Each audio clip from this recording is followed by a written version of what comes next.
Vocês sabiam que hoje, no Brasil, nós contamos com cerca de 139 milhões de animais de estimação, convivendo com uma população de pouco mais de 200 milhões de pessoas, e que esse convívio de parceria tem milhares de anos? Quando nossos ancestrais começaram a se, digamos, diferenciar, trouxeram consigo alguns colegas do reino animal. E provavelmente, quando se deram conta de que tinham sentimentos, já existia afeto para com os seus animaizinhos de convívio. Os seres humanos, eles foram se auto-organizando no processo cocriativo de sua espécie, ao mesmo tempo que cocriavam sua forma de existência, adaptando a natureza e interferindo nos outros reinos, né? No animal, vegetal e mineral, a ponto de chegarmos a considerar o período em que vivemos como antropoceno e estarmos à beira de um colapso planetário dessa forma de existir. Nossa prosa de hoje ainda continuará lá para os lados da cocriação, explorando significados e sua ação determinante para as possibilidades de cuidado que podemos oferecer através das essências e da terapia floral, especificamente às comunidades de seres de espécies diferentes que convivem e desenvolvem laços afetivos. E proponho que vocês assistam o vídeo sobre cuidados para com animais, cujo link eu vou colocar aqui embaixo, tá? Dentro da esfera da terapia floral, nós falamos muito em cocriação, entendida como uma ação criativa levada a efeito de forma conjunta, né? Trazendo essa ideia, né, em especial, para caracterizar o ato da feitura de uma essência floral, ou de qualquer outra essência de campo de consciência da natureza, né, como um ato de cocriação da sua essência mãe, posto que a ação de preparo de uma essência mãe envolve a participação de diferentes seres de cepas e dimensões diferentes. Nesse sentido, também a elaboração da fórmula e a feitura da essência de uso pelo terapeuta floral em consultório são considerados como atos de cocriação, nos quais o terapeuta e o cliente participam e, em se tratando da preparação efetiva ali do composto, né, de pingar as gotinhas de essência no frasquinho, ambos contribuem, cada qual com a sua parcela de intencionalidade para a geração da fórmula de essências que o cliente, ou no caso o interagente, né, levará para a sua própria casa. Aliás, essa forma de encarar o processo cocriativo em consultório, ela será tratada nos próximos vídeos, então fiquem atentos. Mas hoje eu gostaria de trazer outra forma de entendimento conferido à palavra cocriação, e dessa vez ligada aos animais. E olha, eu nem estou me referindo ao processo de cocriação de uma essência de campo de consciência da natureza pertencente à modalidade animal, né, que são aquelas cocriadas a partir do padrão de campo de consciência de qualquer ser do reino animal, mas ao próprio processo de domesticação ancestral, através do qual o ser humano trouxe outros animais para o seu convívio e alterando, né, os seus hábitos, a fim de adaptar esses animais aos seus próprios interesses. Isso aconteceu com cachorros, gatos, cabras, ovelhas, cavalos, vacas e outros, né, como elefante, lhamas, camelos, e com as aves, né, galinha, pato, ganso, e até com os peixes.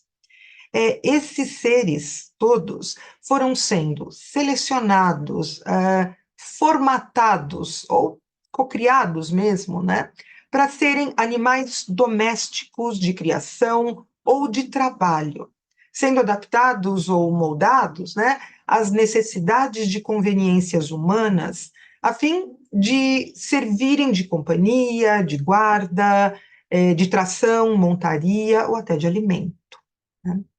Nesse processo de cocriação, de adaptação desses seres para se tornarem úteis, cada qual a sua forma, né, eles foram sendo selecionados e especializados em funções específicas, que, com o passar do tempo, né, se desenvolveram e se estabeleceram geração pós geração, gerando comportamentos artificiais, com cruzamentos e aperfeiçoamentos das raças, chegando até, né, a modificações genéticas que deram origem a outros tipos de animal.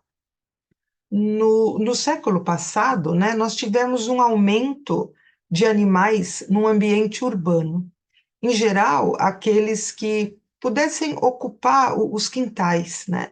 Então, ali o cão de guarda, o gato caçador de rato, a cabra que fornecia o leite, sempre tinha um galinheiro lá no quintal, né?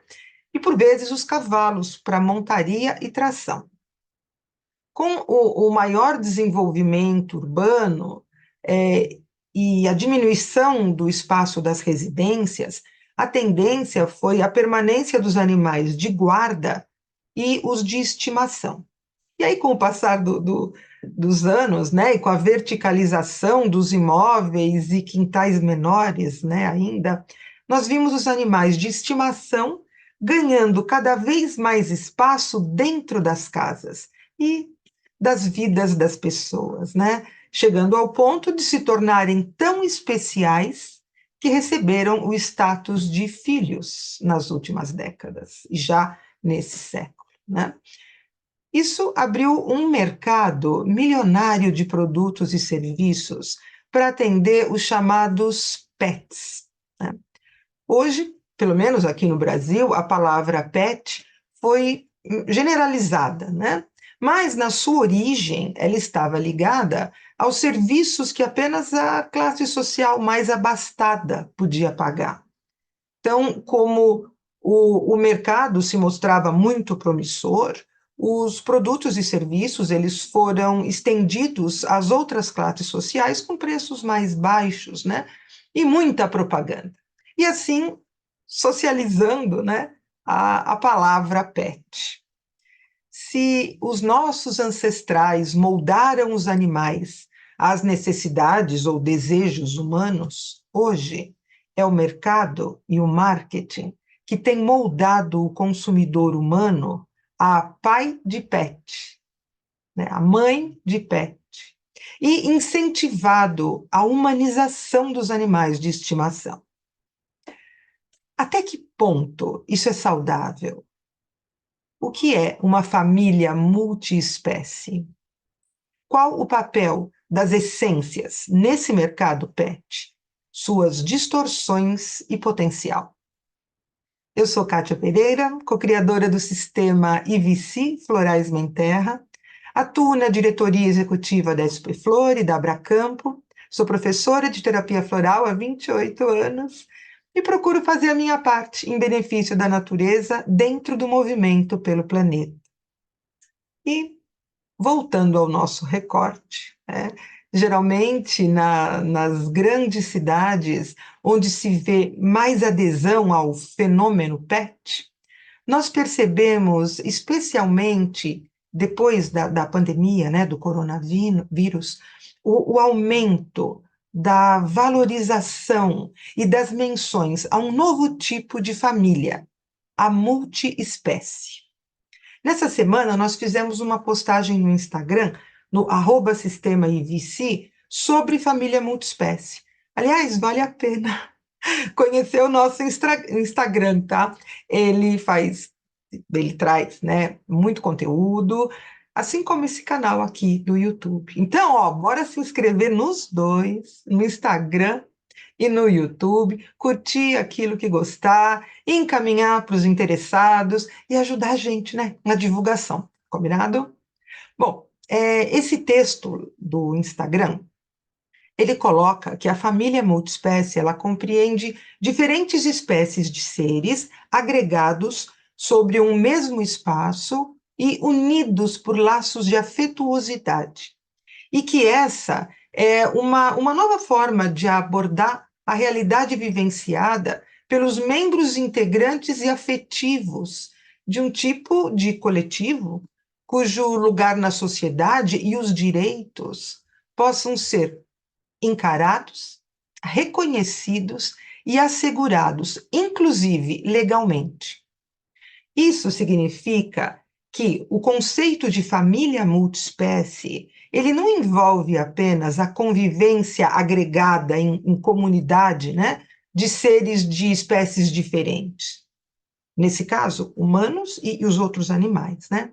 Mas ele se caracteriza por laços de afeto, amor, carinho e cuidados para com os animais que passam a receber um tratamento como membros da família. Gente, vocês acreditam que até pouco tempo os animais eram considerados legalmente apenas como seres móveis semoventes? Ou seja, um bem que possui movimento próprio, uma coisa com um dono que pode dispor desse bem como ele quiser.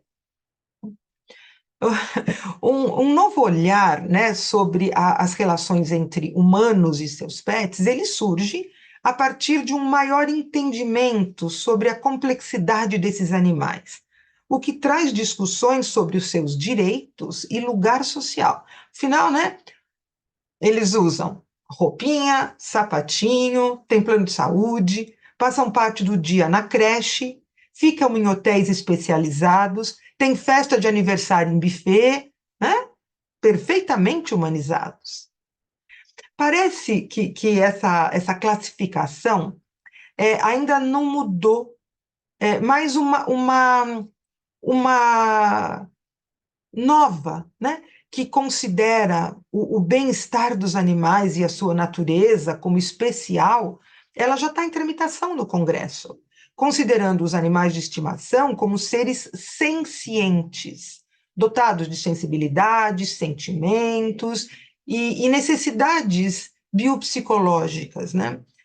Portanto, seres que precisam ser vistos como tal e respeitados.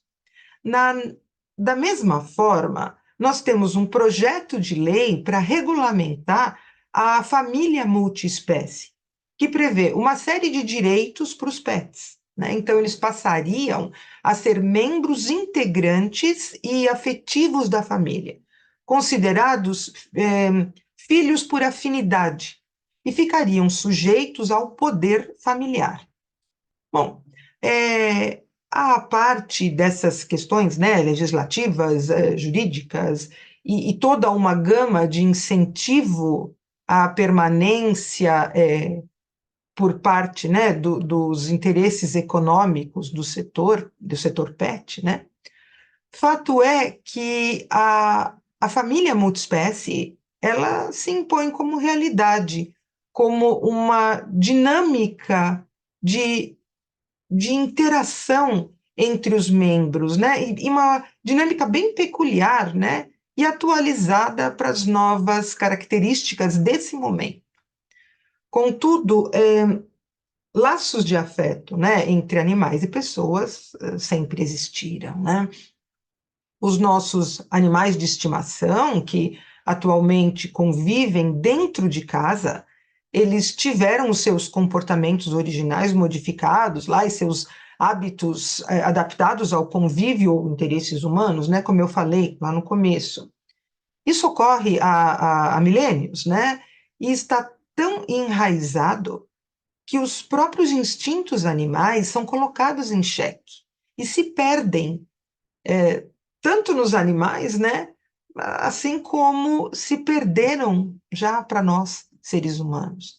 Então, cada vez vemos mais a artificialidade dominar a vida dos animais domésticos e sua humanização chegar às raias do desrespeito e do doentio por parte dos tutores, né? Com a negação das características intrínsecas à espécie e o desenvolvimento da sua situação de existência, né?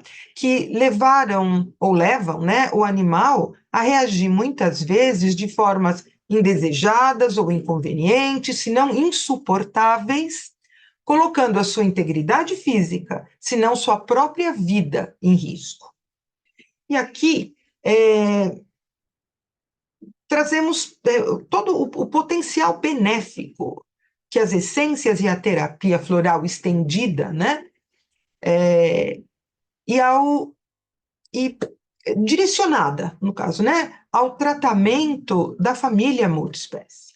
Nós temos a terapia floral como uma terapêutica humana, mas quando a terapia floral é considerada estendida, ela abarca também os membros humanos da família, né, mas também os animais. Inclusive no sentido de cocriação mesmo, né, que as essências podem propiciar, de um melhor convívio familiar e de maior qualidade de vida para todos os membros, né? O que pode ser extensivo a toda a vizinhança, né? Quem não teve um cachorro latindo a madrugada toda, né? Ou algum gatinho chorando. Então, a vizinhança agradece, né?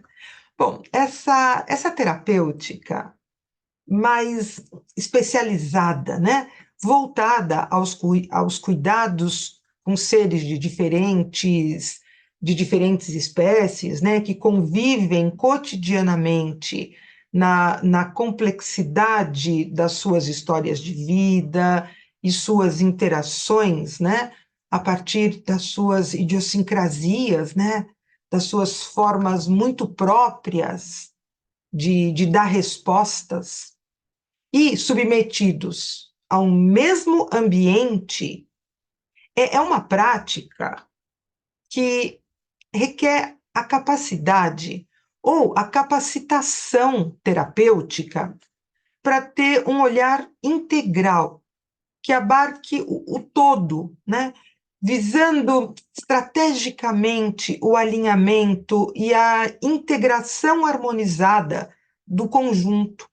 Então, tudo tem que ser levado em consideração e todos têm que ser cuidados, na medida em que respostas ao tratamento são trazidas e precisam ser acolhidas, entendidas e tratadas.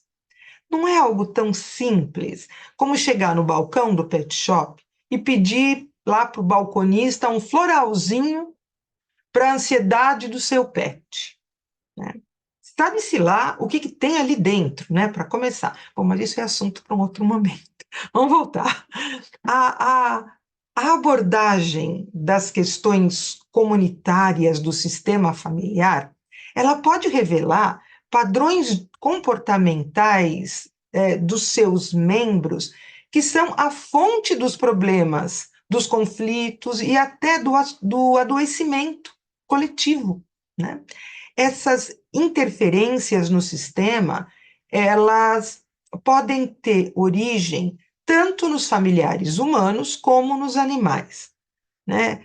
Sem desmerecer a parcela que pode ser ocupada pelo ambiente, né? Tanto concebido objetivamente ou fisicamente, como tipo uma casa muito pequena, né? Ou encarado subjetivamente, quando o ambiente se torna insuportável, né? Em função dos climas, né? Gerados pelo convívio desarmônico. Ter consciência de que o gato de apartamento que dá choque elétrico simplesmente precisa descarregar a energia estática é uma coisa. Lidar com uma gata no cio que mia a noite toda e não deixa ninguém dormir é outra. Da mesma forma que decodificar os padrões desarmônicos do campo consciencial do cachorro e alinhá-lo, né, é mais simples do que fazer o cliente aceitar que o animal apenas está refletindo o desequilíbrio do tutor e quem precisa de tratamento é o tutor. Ou a relação entre os tutores é que está gerando toda uma problemática no animal. E que, se o animal precisa de tratamento, é para se libertar dessa situação, né? Daí, no tratamento de famílias multiespécie, a importância do pleno entendimento do contexto e de traçar um plano terapêutico para o tratamento do coletivo, né? Com estratégias, visando abarcar as complexidades das inter-relações entre os indivíduos que ocupam aquele ambiente restrito, né? Os animais, eles respondem muito bem e rapidamente aos tratamentos a partir das essências e da terapia floral. Entretanto, o terapeuta multiespécie deve levar em consideração o contexto no qual eles estão inseridos e as inter-relações da sua família, sob o risco do problema do animal voltar na medida em que a causa da questão pode não ter sido tratada. Eu já atendi animais, né, de clientes com os florais e vici mesmo, né, que ficaram descontentes com o resultado. Isso não porque os florais não fizeram efeito, o tratamento foi eficaz, né? Mas o animal passou a ter um comportamento mais saudável e natural, o que não supria mais as carências do tutor. Então, esse pai de pet, ele queria que o cachorro parasse de uivar na sua ausência. Mas, no fundo, ele precisava desesperadamente que alguém desejasse estar perto dele, a ponto de uivar quando ele saísse de perto. Bom, no melhor dos mundos, né? Ter um filho envolveria conscientização, predisposição e assumir as responsabilidades dessa condição de maternidade e paternidade. Quando se escolhe adotar um bichinho e tratá-lo como filho, há que se refletir sobre essa opção de vida e sobre todas as responsabilidades que acompanham a postura. E por isso que esse tema já foi levado ao poder público a fim de ter uma legislação atualizada sobre ele. E isso é algo para refletir. Bom, caríssimas e caríssimos, continuamos com o nosso trabalho, né, com as essências e com a terapia floral, visando o atendimento gratuito e voluntário para todos os tipos de indivíduos, famílias e ambientes vítimas do desastre no Rio Grande do Sul, né? Então, quem se interessar em ajudar, eu vou deixar os links e os contatos na descrição desse vídeo. O tema da próxima semana tratará dos cuidados que podemos oferecer a esses animais sobreviventes de catástrofes. Então, eu encontro vocês no próximo Quintessência Floral, lembrando a importância de vocês se inscreverem no canal, curtirem os vídeos, né, para que o YouTube entregue esse conteúdo para mais pessoas. Então, eu conto com vocês e muitíssimo obrigada.